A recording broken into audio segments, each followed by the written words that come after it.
बिहार के राज्यपाल सह कुलाधिपति राजेंद्र विश्वनाथ आर्लेकर का आज भागलपुर जिला में आगमन हुआ। राज्यपाल का एयरपोर्ट पर जिला और पुलिस प्रशासन के अधिकारियों ने स्वागत किया। वहीं राज्यपाल राजेंद्र विश्वनाथ आर्लेकर को जिला प्रशासन की ओर से गार्ड ऑफ ऑनर दिया गया। मौके पर DDC Pradeep Kumar Singh, SSP Anand Kumar, city SP doctor के रामदास समेत कई प्रशासनिक पदाधिकारी मौजूद थे। इधर कुलाधिपति तिलकामाझी भागलपुर विश्वविद्यालय के एसएम कॉलेज में आयोजित प्रथम एकेडमिक सीनेट की बैठक में शामिल हुए। वहीं एकेडमिक सीनेट की अध्यक्षता करते हुए कुलाधिपति राजेंद्र विश्वनाथ आर्लेकर ने कहा कि छात्र हित में जल्द ही सूबे के सभी विश्वविद्यालय में एंटरप्रेन्योर डेवलपमेंट सेल बनाया जाएगा। उन्होंने कहा कि ईडीसी यानी उद्यमिता विकास प्रकोष्ठ के माध्यम से हम अपने छात्र छात्राओं में ऐसी सोच और कौशल विकसित करने का प्रयास करेंगे कि वे नौकरी लेने वालों की लाइन में नहीं रहे बल्कि नौकरी देने वालों में शुमार हो। इसके पूर्व एसएम कॉलेज परिसर में राज्यपाल का स्वागत टीएमयू के कुलपति professor Jawaharlal, registrar doctor Ramashish Purve और अन्य पदाधिकारियों ने किया। जबकि विशेष वाहन से उतरते ही कुलाधिपति राजेंद्र विश्वनाथ आर्लेकर को मुस्लिम माइनॉरिटी डिग्री कॉलेज के एनसीसी कैडेटों ने, मेजर रजी इमाम एवं मारवाड़ी कॉलेज के एनसीसी कैडेटों ने लेफ्टिनेंट राजेश नंदन के नेतृत्व में गार्ड ऑफ ऑनर दिया। इसके बाद राज्यपाल सीधा एसएम कॉलेज के परीक्षा भवन में आयोजित एकेडमिक सीनेट की बैठक में पहुंचे, जहां राष्ट्रगान, शहीद तिलकामाझी की मूर्ति पर माल्यार्पण, दीप प्रज्वलन, कुल गीत, स्वागत गान, गणेश वंदना एवं कुलाधिपति के स्वागत के साथ बैठक प्रारंभ हुई। वहीं तिलकामाझी भागलपुर विश्वविद्यालय के रजिस्ट्रार डॉक्टर रामाशीष पूर्वे ने कुलाधिपति राजेंद्र विश्वनाथ आर्लेकर से अधिशत की बैठक शुरू करने का आदेश लिया। इसके बाद रजिस्ट्रार ने सदन की कार्रवाई प्रारंभ करने की घोषणा की, जबकि कुलपति प्रोफेसर जवाहरलाल ने स्वागत भाषण देते हुए विश्वविद्यालय के शैक्षणिक गतिविधियों का प्रतिवेदन बिंदुवार प्रस्तुत किया। वही कुलपति प्रोफेसर जवाहरलाल का भाषण लंबा होता देख एमएलसी डॉक्टर संजीव कुमार सिंह ने आपत्ति जताई, जिसके बाद राज्यपाल ने भी कुलपति को संक्षेप में बताने को कहा। कुलपति प्रोफेसर जवाहरलाल का भाषण समाप्त होते ही सदस्यों ने सवालों की झड़ी लगा दी, जिसके बाद कुलाधिपति ने माइक थामा और बारी-बारी से सभी प्रश्नों का उत्तर कुलपति को देने को कहा। इस दौरान शिक्षकों के प्रमोशन का मामला छाया रहा। देखिए एकेडमिक सीनेट की बैठक में किन-किन बिंदुओं पर सदस्यों ने टीएमयू प्रशासन पर कुलाधिपति के सामने सवाल उठाए। हालांकि इस बीच कुलपति प्रोफेसर जवाहरलाल ने सदन में सदस्यों के सवालों का जवाब अपने अलग-अलग अंदाज में दिया। साथ ही उन्होंने स्पष्ट कहा कि जो लोग उन पर झूठा लांछन लगा रहे हैं वे प्रमाण ला कर दें। जवाहरलाल विश्वविद्यालय में किसी के दबाव में या बहकावे में आकर कोई गलत काम करने वाला नहीं है। उन्होंने कहा कि शिक्षकों को प्रमोशन मिलेगा, इसके लिए कमेटी बना दी गई है। आइए अब हम आपको दिखाते हैं प्रथम एकेडमिक सीनेट की बैठक में सदस्य, कुलपति और कुलाधिपति क्या कुछ कह रहे हैं। शहीद तिलकामाझी के नाम से विभूषित तिलकामाझी भागलपुर विश्वविद्यालय के सुंदरवती महिला महाविद्यालय के परीक्षा भवन में आयोजित प्रथम साधारण अकादमिक परिषद की बैठक की अध्यक्षता कर रहे माननीय कुलाधिपति सह राज्यपाल श्री राजेंद्र विश्वनाथ आर्लेकर जी, माननीय राज्यपाल के प्रधान सचिव श्री रॉबर्ट एल चौधरी जी, विशेष अधिकारी विश्वविद्यालय श्री प्रीतेश देसाई जी, महामहिम के परिसहायक अधिकारी एवं इस सभागार में उपस्थित बिहार विधानसभा एवं बिहार विधान परिषद के माननीय सदस्यगण, तिलकामाझी भागलपुर विश्वविद्यालय के सम्मानित परिषद सदस्यगण, विश्वविद्यालय के पदाधिकारीगण, वरीय प्रशासनिक एवं पुलिस पदाधिकारीगण तथा इलेक्ट्रॉनिक एवं प्रिंट मीडिया के प्रतिनिधिगण, मैं सर्वप्रथम इस पावन अवसर पर प्रथम अकादमी परिषद की बैठक की अध्यक्षता कर रहे यशस्वी कुलाधिपति सह राज्यपाल श्री राजेंद्र विश्वनाथ आर्लेकर जी का विश्वविद्यालय परिवार की ओर से अभिनंदन, वंदन एवं स्वागत करता हूँ। तिलका मांझी भागलपुर विश्वविद्यालय एक स्टेट पब्लिक यूनिवर्सिटी है, जिसकी स्थापना 1960 में हुई थी तथा 1951 में तिलका मांझी भागलपुर विश्वविद्यालय से इसका नाम तिलका मांझी भागलपुर किया गया। यह नाम जो है स्वतंत्रता सेनानी श्री तिलका मांझी जी के याद में किया गया। हमारा विश्वविद्यालय 264 एकड़ जमीन में फैला हुआ है। इस विश्वविद्यालय के अंतर्गत 6 फैकल्टीज हैं, 32 पीजी डिपार्टमेंट हैं, 12 कंस्टिट्यूएंट कॉलेज हैं, जिसमें एक विधि महाविद्यालय भी सम्मिलित है, 15 एफिलिएटेड कॉलेज हैं और 14 बीएड कॉलेज हैं तथा 2 शोध केंद्र हैं। एक शोध केंद्र सेंटर फॉर रीजनल स्टडी तथा दूसरा agro economic research centre for Bihar and Jharkhand संचालित है। रीजनल स्टडी सेंटर की स्थापना यूजीसी द्वारा 5वीं पंचवर्षीय योजना के अंतर्गत की गई थी, जिसे बाद में शिक्षा विभाग बिहार सरकार द्वारा अधिकृत कर दिया गया। इस सेंटर का उद्देश्य सामाजिक एवं आर्थिक समस्याओं के बारे में क्षेत्रीय स्तर पर अध्ययन एवं शोध करना था, लेकिन बिहार सरकार द्वारा वित्तीय सहायता बंद होने जाने के कारण आज यह केंद्र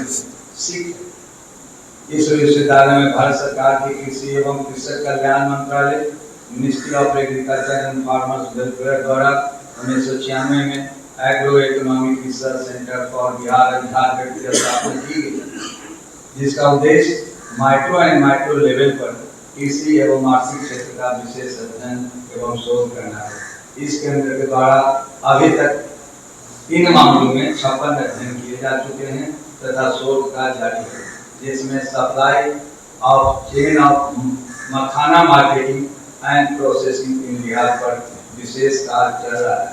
महोदय, एईआरसी की उपलब्धियों को एईआरसी पैनोरमा के रूप में आपके समक्ष अवलोकनार्थ प्रस्तुत किया गया है। वोकेशनल, जिसके बारे में ऑलरेडी राष्ट्रीय शिक्षा नीति 2020 के अंतर्गत कहा गया है कि 2035 तक 50% students of the university and the colleges will be linked with the vocational and the professional course। इसलिए कि भारत में बेरोजगारी की समस्या है, तो या तो उन्हें रोजगार प्राप्त होगा वोकेशनल प्रोफेशनल कोर्सेज में। आप जानते हैं कि ट्रेनिंग दी जाती है पढ़ाई के साथ साथ, और दूसरी बात है कि अगर रोजगार नहीं मिला तो स्वतः वो रोजगार हो सकते हैं। उन भावनाओं को ख्याल में रखते हुए हमारा विश्वविद्यालय ने इस यहाँ पर रोजगार मुखी पाठ्यक्रम के अंतर्गत सर्टिफिकेट कोर्स, डिप्लोमा कोर्स एवं डिग्री कोर्स प्रारंभ करने का निर्णय लिया जा चुका है। और इस कोर्स को प्रारंभ करने का निर्णय हमारे जो स्टैट्यूटरी बॉडीज हैं, वो एकेडमिक काउंसिल हो या जो भी हो, सिंडिकेट हो, तो सीनेट हो, पूर्व के सीनेट का पारित करा दिया जा चुका है। सर्टिफिकेट कोर्स के अंतर्गत जो हमारे यहाँ जो पारित है, इसमें कुछ प्रारंभ हो चुके हैं कोर्स और कुछ प्रोसेस में हैं जो अगले एकेडमिक सेशन में होंगे। सर्टिफिकेट कोर्स के अंतर्गत certificate course in yoga, tourism and travel management, disaster management, cyber law and human rights, intellectual property rights, nutrition and child care, embroidery and stitching, yoga and catholicity, modern personal language. इस सारे certificate course के अंतर्गत पठन पाठन या तो start है या तो होने वाला है। डिप्लोमा कोर्स में artificial intelligence and machine learning, remote sensing and GIC, fashion designing, disaster management, tourism and travel management, modern personal language diploma in IT। Bachelor degree course जो कि विश्वविद्यालय के लिए बहुत ही महत्वपूर्ण है। इस विश्वविद्यालय के द्वारा बैचलर डिग्री कोर्स के अंतर्गत आप सभी जानते हैं कि फिजियोथेरापी एंड योगा सेंटर का अभी पिछले ही माननीय कुलाधिपति महोदय के द्वारा उस बिल्डिंग का शिलान्यास किया गया है और इसके साथ ही साथ सरकार से भी इस कोर्स को प्रारंभ करने की दिशा में हम प्रोसेस में हैं। बहुत ही जल्दी इंस्पेक्शन हो जाएगा और उसका मैं समझता हूँ कि अगला जो एकेडमिक सेशन है वो फिजियोथेरापी का कोर्स और योगा का कोर्स स्टार्ट हो जाएगा। आप जानते हैं कि फिजियोथेरापी समाज के लिए कितना मूल्यवान विषय है, चाहे एक्सीडेंट का केस हो या चाहे नीरों का प्रॉब्लम हो या कोई भी चीज हो या बुढ़ापा हो, उसमें फिजियोथेरापी की जरूरत होती है। मैंने मानव कल्याण के लिए, लोगों की भलाई के लिए इस कोर्स को खोलने के लिए प्रतिज्ञा किया था जब मैं मगध यूनिवर्सिटी में कुलपति के पद पर था, क्योंकि वहाँ पर एक कोर्स चल रहा है और उत्तरी बिहार में और किसी भी विश्वविद्यालय में यह कोर्स नहीं चल रहा है। अगर यह कोर्स चलेगा तो न सिर्फ रोजगार प्राप्त होगा बल्कि मानव कल्याण का कार्य होगा। को भी दिया जाए ताकि ये एकेडमिक सीनेट है और पहली बार हो, इसलिए मैंने कहा जी बहुत अच्छा विचार है। आपने 2024 से 20/9/2024 तक आयोजित अभिषेक की बैठकों की कार्यवृत्ति की संपुष्टि हेतु सदन के समक्ष प्रस्तुत कर रही हूँ। कृपया इसे स्वीकृति करने की महती कृपा करना चाहिए। प्रोन्नति के संदर्भ में, शिक्षकों की प्रोन्नति के संदर्भ में विश्वविद्यालय प्रशासन की गंभीर उदासीनता है। असिस्टेंट प्रोफेसर से असिस्टेंट प्रोफेसर सीनियर स्केल में प्रमोशन की संचिका अंतिम तौर पर कुलपति महोदय के कार्यालय में लंबित है, जिसके निर्गमन में कोई परेशानी नहीं है, लेकिन कुलपति महोदय पता नहीं किस कारणवश इस पर अपने उत्तर क्या दिया है वो कोई सुनिए। कुल सचिव सुनिए, कुल सचिव महाराज सुनिए। और इसका प्रश्न एक और प्रश्न है, गेस्ट फैकल्टी टीचर के अपॉइंटमेंट के संदर्भ में मेरा प्रश्न है, इनका उत्तर है। उन्होंने कहा कि मैंने बहाली कर ली, वो पूर्णतः असत्य संभाषण है। मेरे पास दस्तावेज हैं जिसकी प्रति मैंने माननीय कुलाधिपति सचिवालय को भी प्रेषित किया है। सारी प्रक्रिया पूरी हो गई है, किंतु नियुक्ति पत्र निर्गत नहीं हुआ। कारण स्पष्ट है, स्पष्ट करना चाहेंगे तो मैं स्पष्ट कर दूंगा क्या कारण है। ठीक है, आप कारण दे देंगे। छात्राओं के बैठने के लिए विश्वविद्यालय परिसर में कोई जगह नहीं है। कहाँ में उच्च विसर्जन करेंगे उसका कोई जगह नहीं है। जब छात्राओं की समस्या का कोई ध्यान नहीं है, आपको उत्तर मिल जाएगा ना जी, आपको उत्तर मिल जाएगा। बैठिए नेक्स्ट। कर रहे हैं या डिले कर रहे हैं, इसके पीछे का कारण क्या? तो इन्होंने लंबी चौड़ी प्रक्रिया की दुहाई दी। इन्होंने लंबी चौड़ी प्रक्रिया की दुहाई दी। पिछले 1.5 साल से ये प्रक्रिया चालू कर रखे हैं, आज तक प्रमोशन क्यों नहीं हो सका? जबकि दूसरी यूनिवर्सिटीज में, मुंगेर में, पूर्णिया में हर जगह प्रमोशन हो चुका है। 2013 से लोगों का प्रमोशन नहीं हुआ, 2017 से लोगों का प्रमोशन नहीं हुआ। दूसरा बात, और इस बात को पूछने के पहले भी मैं क्षमा मांग लेता हूं, शहर के गलियारों में, यूनिवर्सिटी के गलियारों में चर्चाएं होती है प्रमोशन के दरों की कि इस पद के लिए ये रेट है। मैं जानता हूं कि यूनिवर्सिटी ये बातें गलत है, इसका कोई सच्चाई इसमें नहीं है, लेकिन अगर चर्चा भी होती है तो यूनिवर्सिटी के लिए बहुत शर्म की बात है। क्यों आदि चर्चा होने की सीन बना, इस पर चर्चाएं क्यों होती है? और मैं विश्वविद्यालय प्रशासन से, विशेषकर कुलपति महोदय से ये जानना चाहता हूं कि क्या आप गारंटी देते हैं कि बिना लेन देन के ड्यू प्रमोशन आप जल्द से जल्द शिक्षकों को देंगे? अन्यथा जिस शिक्षकों के बलबूते पर जिनकी दुहाई देकर आप अपनी पीठ थमा रहे थे, उनको आप डिमोरलाइज प्रमोशन नहीं देने का मतलब आप डिमोरलाइज करते हैं। तो हम अपने परिवार की नजर में जीत चुके हैं। आपका मुद्दा ध्यान में आ गया जी सर, धन्यवाद। मैं माननीय सकल से हमारे दोस्त जो एक ही पैनल से कमीशन से आए, उनकी पोस्टिंग मुंगेर में हुई, उनका प्रमोशन हो चुका है, वो प्रमोशन को एंजॉय कर रहे हैं और हम लोगों में कोई कमी नहीं है। उसके बावजूद भी हमारे दोस्त लोग क्या कर रहे हैं, वो धरना पे आमरण अनशन पर बैठ रहे हैं और विश्वविद्यालय ने क्या बोला, मैं 1 महीने में कर दूंगा। हुजूर पिछले बार भी सीनेट का अधिवेशन में मैंने क्वेश्चन रेज किया था, हुजूर का स्पेसिफिक डायरेक्शन हुआ था कि प्रमोशन समय में मिलना चाहिए। हुजूर ये मार्च का प्रमोशन की बात हो रही थी, अभी हम लोग हुजूर नवंबर में चले आए, अभी हमारे यहाँ कुछ भी नहीं हुआ है।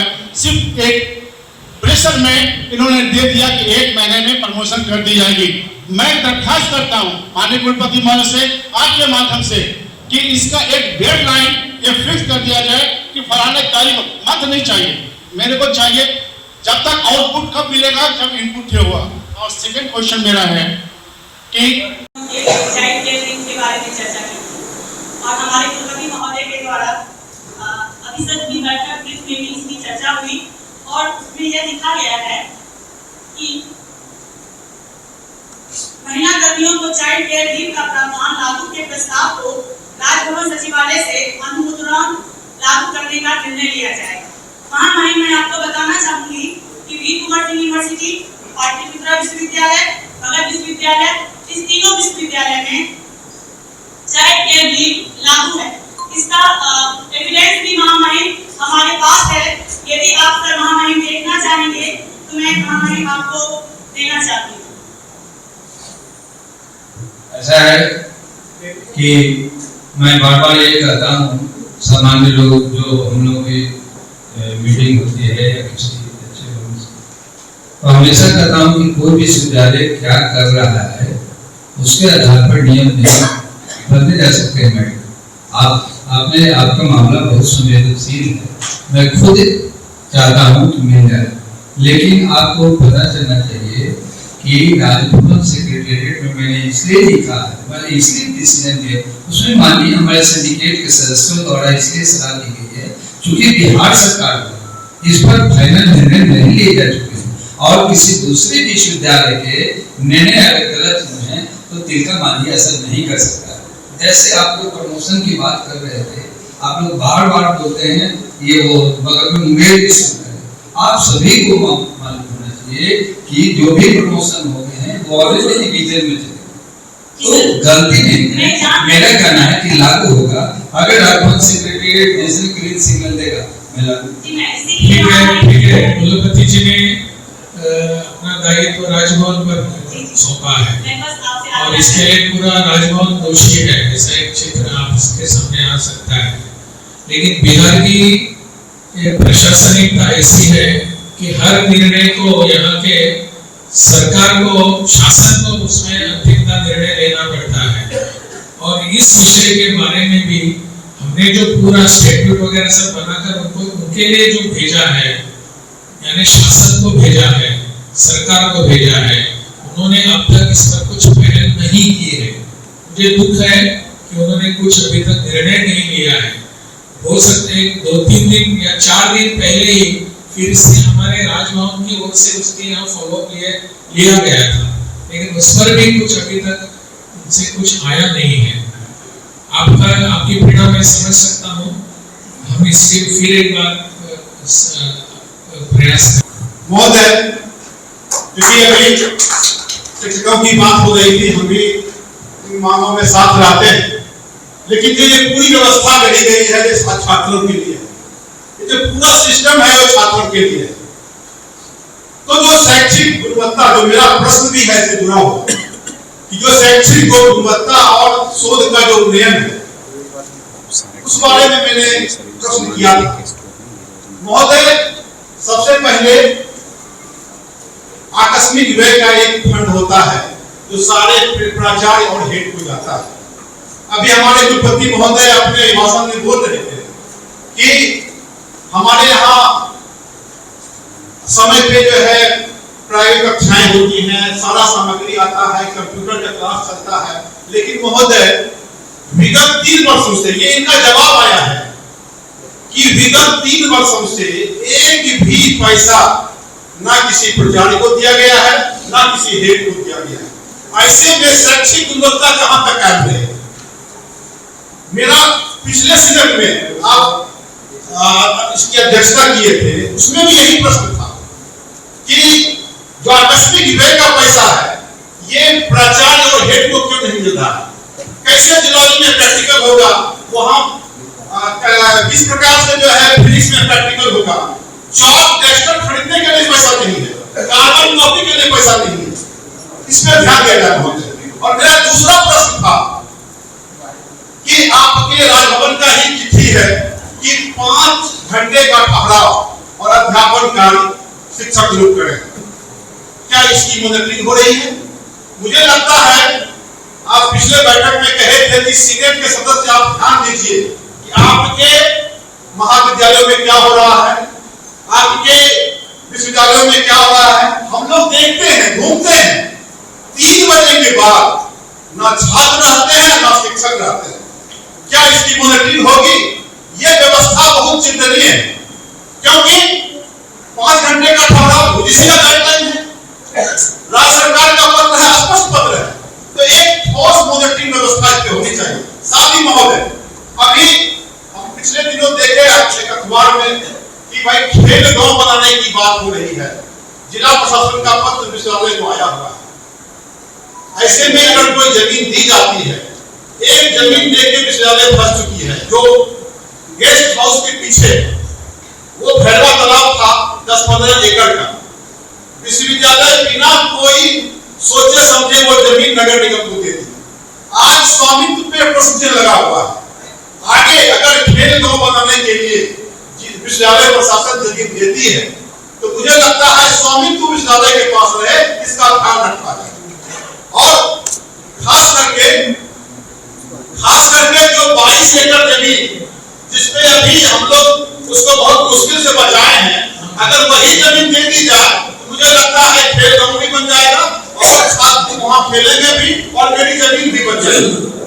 महोदय, मेरा जो एक और मांग होगा, कभी सहायक अध्यापक की नियुक्ति हुई है विश्वविद्यालय में, अलग-अलग विश्वविद्यालयों का प्रोबेशन पीरियड अलग-अलग है। भागलपुर विश्वविद्यालय का सीनियर सिंडिकेट ये पास कर चुका है कि प्रोबेशन का पीरियड 1 वर्ष का होना चाहिए। आरा में यही व्यवस्था है, मधेपुरा में यही व्यवस्था है, लेकिन भागलपुर विश्वविद्यालय में 2 वर्षों का प्रोबेशन पीरियड रखा गया है। अगर ये सदन चाहे तो इसको 1 साल के लिए अनुमति और आपकी अनुमति जरूरी है। साथ ही सिंडिकेट और सीनेट का चुनाव जो है वो पेंडिंग है। कुलपति महोदय इसके लिए प्रयास किए हैं, एकेडमिक काउंसिल और सिंडिकेट का चुनाव, उस चुनाव को भी संपन्न करा दिया जाए। डॉक्टर आनंद कुमार मिश्रा, इतिहास विभाग, महादेव सिंह महाविद्यालय। ऐसा है सर कि अभी पूरे चर्चा में, पूरे प्रकरण में वित्त रहित कॉलेजों का चर्चा ना तो माननीय कुलपति ने किया, ना हमारे कुल सचिव ने किया। हमारा मुद्दा ये है सर कि जिस तरह हमारे यहाँ 2007 में शिक्षकों की सेवा की मियाद तय किया गया था कि 2008 अप्रैल के बाद नई नियुक्तियां नहीं की जाएगी। 8 से 24 बीत रहा है, 16 सालों में बहुत सारे शिक्षक वित्त रहित कॉलेजों में सेवा निवृत्त हुए, उनके सृजित पद खाली है और उनको भरने की अनुमति शासी निकाय को नहीं है। तो हम चाहेंगे श्रीमान से कि हमारे वित्त रहित कॉलेज में शिक्षकों की अविलंब बहाली हो और नई शिक्षा पद्धति के आने के बाद हमारे यहाँ छात्रों को पढ़ाने के लिए शिक्षक नहीं और 70% छात्र एफिलिएटेड कॉलेज में शिक्षा पाते हैं। महोदय, ये हम जानना चाहते हैं कि हमारे शिक्षकों के लिए क्या कल्याणकारी योजनाएं की जा रही है। 2017 का अनुदान अभी तक हम लोगों को नहीं मिला है, 16 का अनुदान चल रहा है, वो अभी छात्रों के फेल पास के आधार पर। हमारे बच्चे कॉलेज नहीं आते हैं सर, हम लोग उनको कॉलेज लाते हैं, मेहनत करते हैं, लेकिन रिजर्वेशन के नाम पे हमें शून्य मिलता है। हम महाविद्यालय के, विश्वविद्यालय की परीक्षा में हमारी भागीदारी नहीं हो तो सर शिक्षा 6 महीने में रिजल्ट निकलेगी। 12 मात्र अंगीभूत महाविद्यालय है और हम लोग उपेक्षा की जाती है सर। ये मुद्दा मैंने सरकार के सामने उठाया है। एससीएस को मैंने बुलाकर यह मुद्दे के लिए वित्त रहित कॉलेजेस जो है उनके बारे में जो शिक्षक और उनके लिए जो पैसा वहां से उन्होंने रिलीज करना था फंड, इसके बारे में भी मैंने उनसे बात की है। उन्होंने मुझे आश्वासन दिया है कि आने वाले कुछ 1-2-4 हफ्तों में इसके बारे में निर्णय किया जाएगा। उसमें विशेषज्ञों की राय नहीं ली जाती है। अगर कोई ऐसे भी अभी वॉलीबॉल का चयन प्रतियोगिता हो रहा था, जिनको वॉलीबॉल के बारे में कोई जानकारी नहीं है, किसी खेल के बारे में जानकारी नहीं है, वो चयन में रहते हैं। खेल संघों से, खेल विशेषज्ञों से, पुराने खिलाड़ियों से अगर राय ली जाएगी तभी तिलका मांझी भागलपुर विश्वविद्यालय का प्रदर्शन बेहतर होगा सर। पहले बहुत ऐसे खिलाड़ी निकले यहाँ से जिन्होंने देश में, दुनिया में अपना परचम लहराया, लेकिन आज तिलका मांझी भागलपुर विश्वविद्यालय का इतना प्रयास के बावजूद प्रदर्शन में सुधार नहीं हो रहा है खेल का। जितना ऊर्जा के साथ ये खेलो इंडिया का स्टेडियम के लिए उद्घाटन में सर विश्वविद्यालय प्रशासन ने अपनी ताकत झोंकी। हम उम्मीद करते हैं, निवेदन करते हैं, अनुरोध करते हैं कि इसी ऊर्जा के साथ खेलों पर विशेष रूप से ध्यान दिया जाए, जिससे प्रदर्शन इस विश्वविद्यालय के खिलाड़ियों का सुधरेगा सर और प्रदर्शन अच्छा होगा। शिक्षा के साथ साथ खेल कूद विकास का सशक्त माध्यम है सर। और जो आपने मुहिम चलाई है कि चांसलर कप हुआ, एक बार आपसे हमने मिलकर के आवेदन भी दिया था, तो एक क्रांति खेल में विश्वविद्यालय, पूरे बिहार के विश्वविद्यालय में खेल कूद में क्रांति आ रही है।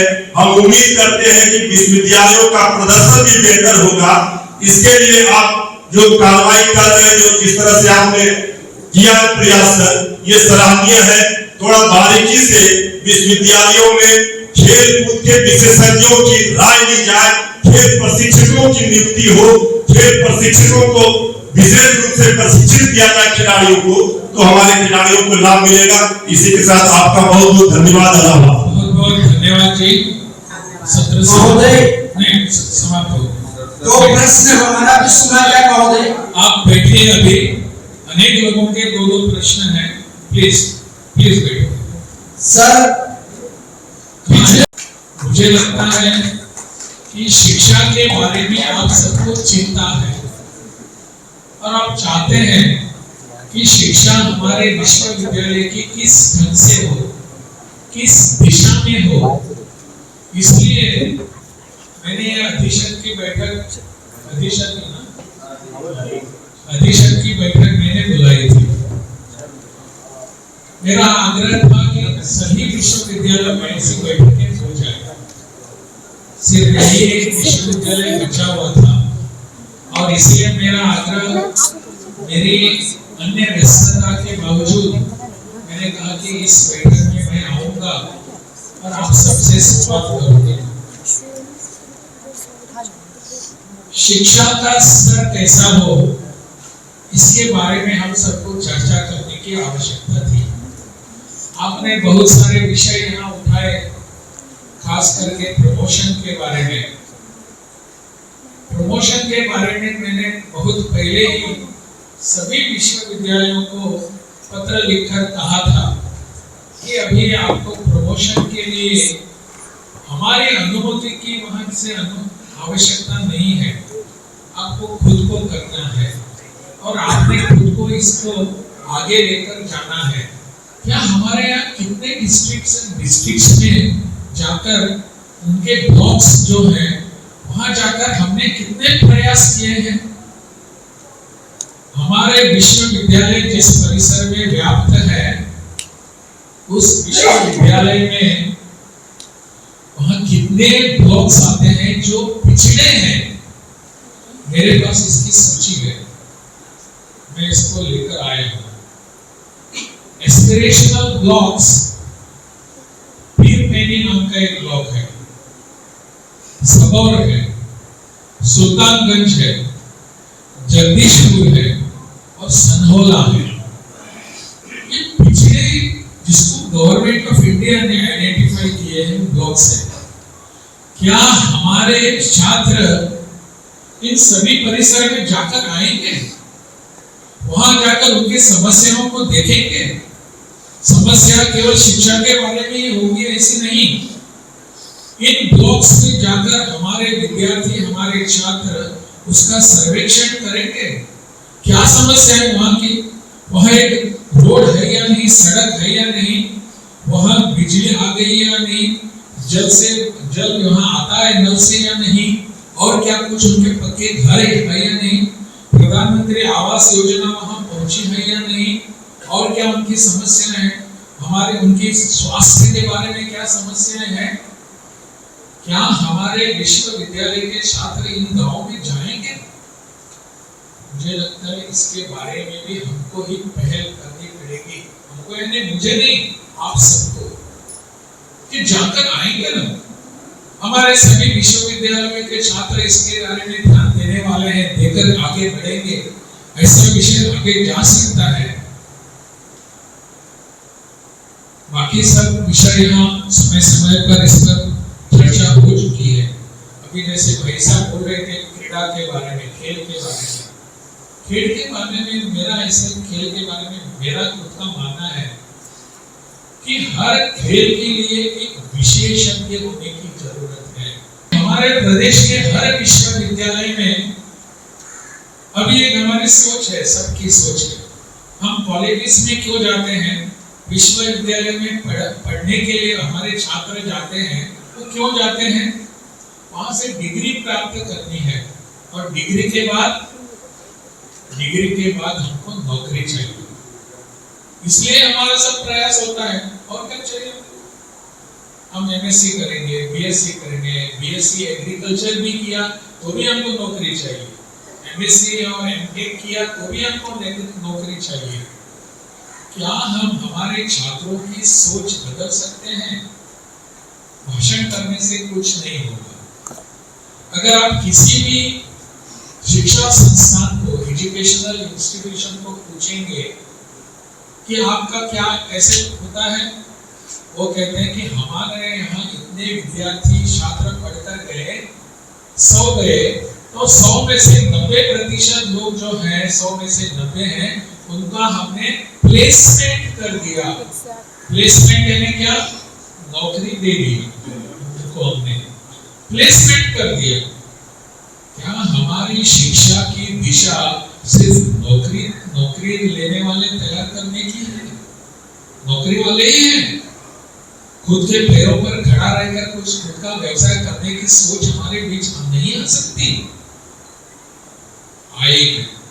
हमारी शिक्षा ही उस दिशा में अगर जा रही है नौकरी करने वालों की तरह, तो फिर हम शिक्षा के बारे में खुद के पैरों पर खड़ा रहकर काम करने वाले कैसे तैयार करेंगे?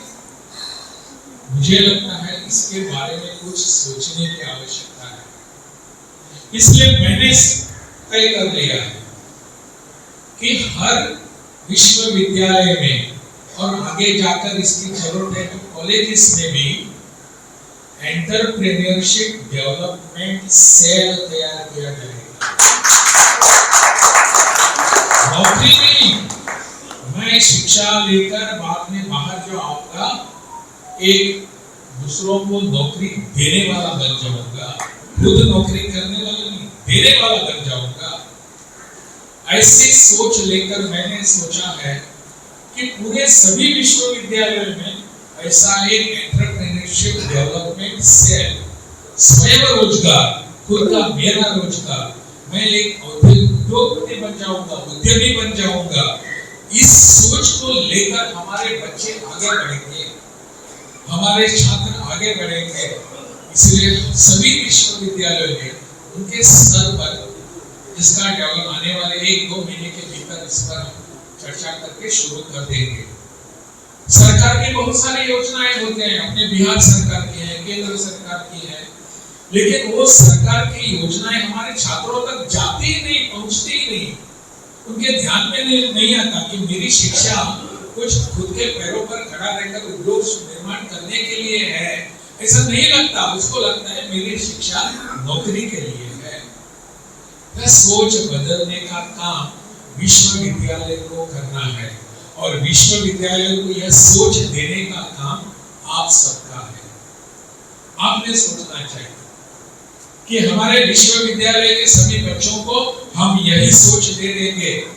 हाँ, उनमें से 100 में से सभी 100 लोग उद्योग निर्माण नहीं कर पाएंगे, लेकिन उनमें से अगर 50% भी उद्योग निर्माण कर पाएंगे तो कितना बड़ा अपना सहयोग हमारे बिहार के अर्थव्यवस्था को होगा, इकोनॉमी को होगा, कितना बड़ा होगा। स्टार्टअप के माध्यम से हो सकता है। बिहार में ऐसे कितने सारे उदाहरण हैं, एग्जांपल्स हैं कि स्टार्टअप उन्होंने शुरू कर दिया और पूरे जगत को हम बता रहे हैं कि ये हमारे बिहारी हैं, इसलिए और भी बिहारी लोग आगे चाहिए। तो मैंने तो तय कर लिया है, लेकिन मेरी सोच सीमित रहेगी। अगर आपका सहयोग रहेगा तो मैं बिल्कुल इस विश्वविद्यालय में अच्छा एंटरप्रेन्योरशिप डेवलपमेंट सेल निर्माण करूंगा। सहयोग रहेगा, आपके सहयोग की अपेक्षा है।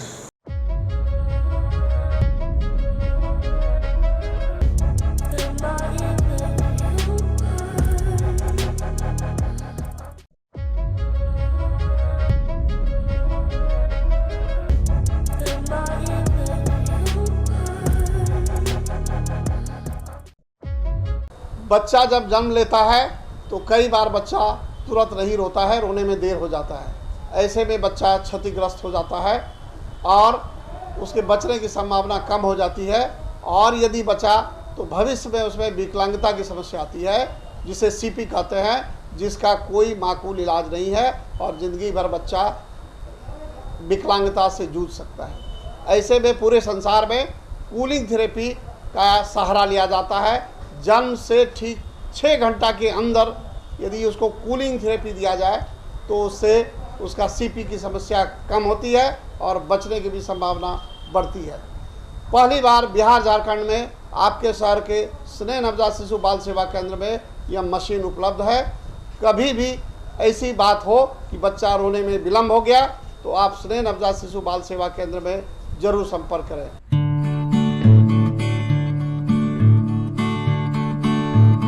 घर शिफ्ट करना हो या ऑफिस रीलोकेट करना हो, मेक माई शिफ्ट के साथ अपने सामान को सुरक्षित पहुंचाइए कहीं भी कभी भी। मेक माई शिफ्ट देते हैं residential and office relocation, long distance relocation, heavy machine shifting, packing and moving, international and intercity moving, car transportation जैसी ढेरों best services. Make my shift packers and movers. For bookings call 8298-181-018 या log on करें www.makemyshift.in।